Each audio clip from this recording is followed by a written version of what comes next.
Lowcountry Immigration Coalition, and I'm proud to be here to stand in front of you, the son of an immigrant, and one with all our community, no matter what color or background, because we all bleed red.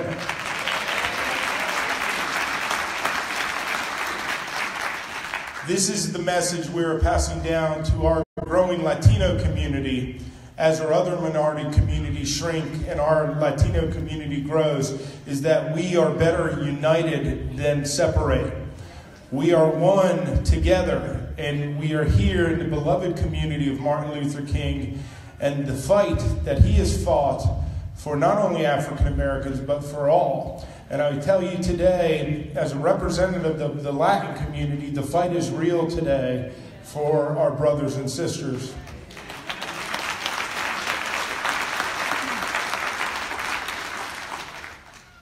Some of y'all missed us. We were at the back of the parade because we're Latin and we like to do things a little slower than everybody else.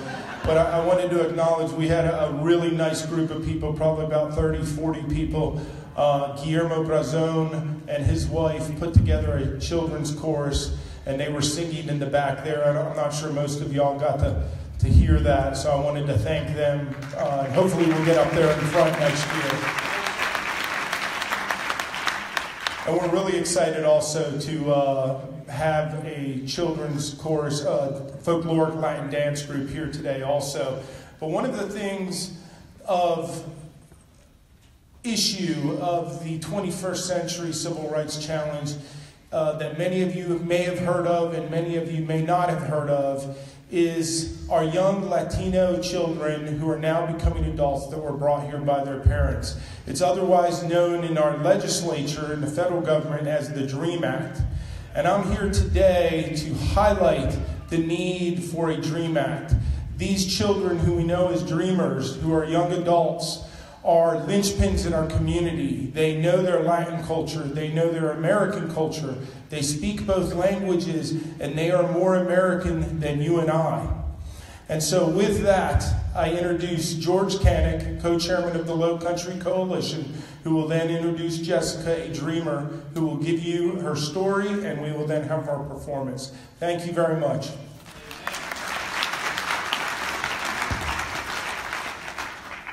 Thank you, Eric. I'm the Anglo side of the group, and as co-chair of the Lowcountry Immigration Coalition, very proud to be here for the second year in a row in supporting and celebrating the life of Dr. Martin Luther King. It would seem redundant to even mention the word that Dr. King lives by, exemplifies, and that is the dream. He had a dream. We all remember that iconic speech. Well, we have people here in the Lowcountry, Hispanic, Latino, young people, who have a dream also. They are called the Dreamers because of the DREAM Act that has been introduced in Congress. But the Deferred Action for Childhood Arrivals, the DACA program, has been withdrawn by the current administration. And many of you understand and can appreciate the news of the last week, where an attempt was made to come up with a compromise that would be signed, that would be put through Congress and signed by the President. We're not there yet. Our fight goes on. The fight is long. To quote Dr. King, the arc of the moral universe is long, but it bends toward justice. And what we say is our future, 600 people here in the Lowcountry, 7,000 in South Carolina, and 800,000 people throughout the country are dreamers, and they have a dream, and their dream is to be a part of America, which they are today. I want to introduce to you the face of our DACA program, our dreamer here at Local, just one person. Please come to the podium, Jessica Bonilla Garcia.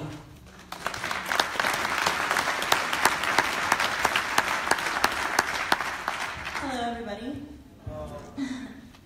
As they kindly introduced me, I'm very grateful to be back here at Hilton Island High School, which I was able to graduate from in 2012, so I'm a fellow alum here. And I cannot begin to explain to you the adversities I have faced by being an undocumented immigrant.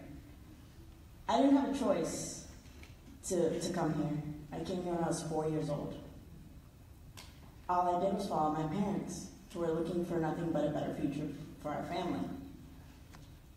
So as I grew up here, I obviously had to learn English, which I was happy to do. I love watching TV and learning all the words and reading to my mom in English, even though she could not understand what I was saying. She was like, "You sound so sweet, honey. I don't know what you're saying, but keep going."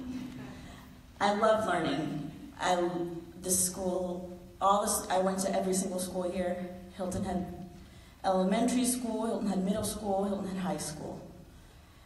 And ever since elementary school, I dealt with the difficulties of my fellow classmates bullying me because I was illegal. The fact that kids my age knew what that was, and they actually introduced that to me. I went home crying because I had no idea what that even meant. I thought I was just a little girl in school. But the reality was, I was an undocumented immigrant. And that blew my mind that a human being could be illegal. So, as I grew older, I kind of disregarded that fact because all I wanted to do was learn and contribute to this community.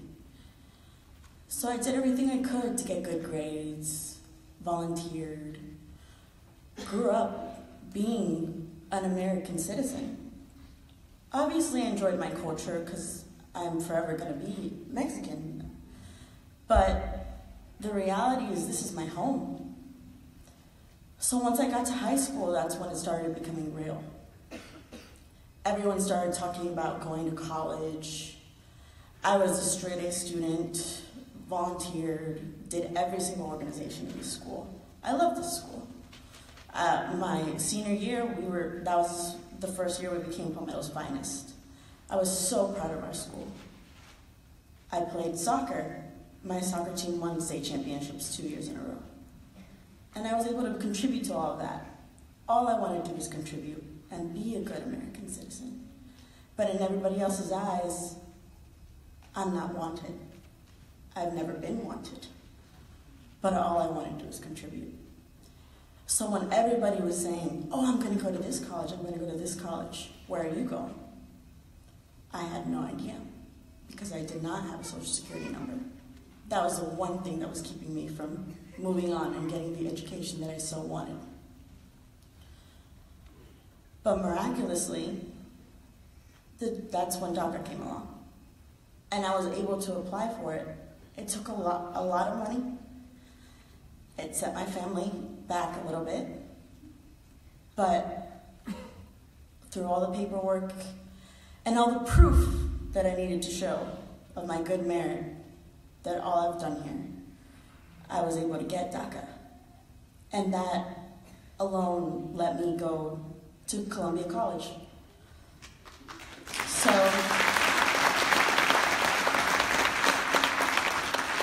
I cannot thank Columbia College enough because unfortunately for many of the DACA recipients, they still can't receive in-state tuition or the scholarships that they deserve because if they apply for FAFSA, their parents are undocumented, so they can't receive the financial aid that they need. And many of them have to go, as I did, international students, and get, if they're lucky enough, some sort of financial aid, which many of you will eventually see it's kind of hard to get some financial aid sometimes when it's needed. But luckily, Columbia College was gracious enough to give me a soccer scholarship, an art scholarship, and an academic scholarship.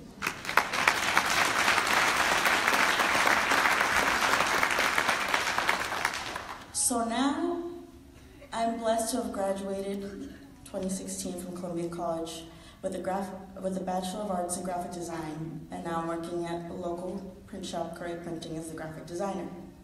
But unfortunately, my days are numbered. Because the president decided to take away DACA, I only have 425